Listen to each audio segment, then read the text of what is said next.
Time to give you all the stories, top stories happening globally, internationally. Here's a look.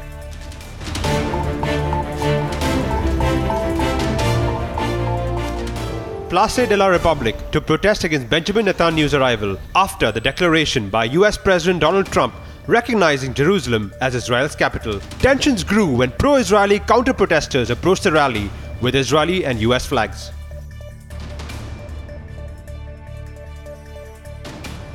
Of course, against the coup d'etat made by Trump on behalf of Netanyahu. As a matter of fact, he put the last nail in the coffin of the so-called peace process, where everything was in the process and nothing in the peace. And also we protest against the arrival tomorrow of this criminal, Benjamin Netanyahu. About 50 protesters greeted US President Donald Trump at the opening of museums in Jackson, Mississippi, dedicated to the state's history and its role in the civil rights movement. Some black leaders are boycotting the event, saying Trump has sown racial division instead of racial harmony.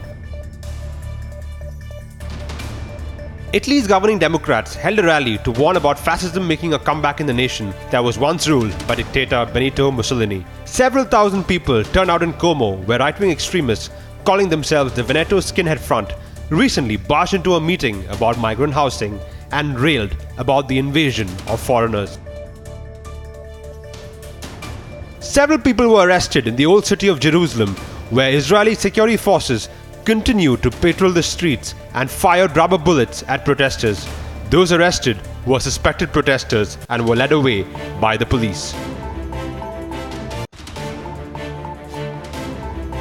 Arab foreign ministers arrived in Cairo to attend an emergency meeting to formulate a unified response to Trump's decision to recognize Jerusalem as Israel's capital. The meeting brings together foreign ministers from Arab League member states after protests in Gaza over the decision.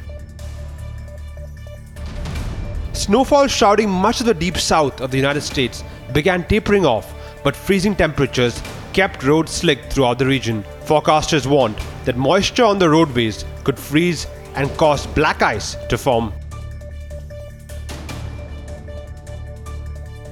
A powerful Iran-backed Iraqi terrorist has visited the Lebanon-Israel border, expressing support for the Palestinians against the Jewish state. Qais al-Khazali's visit sparked harsh criticism from Lebanon's Prime Minister, who ordered him banned from entering the country.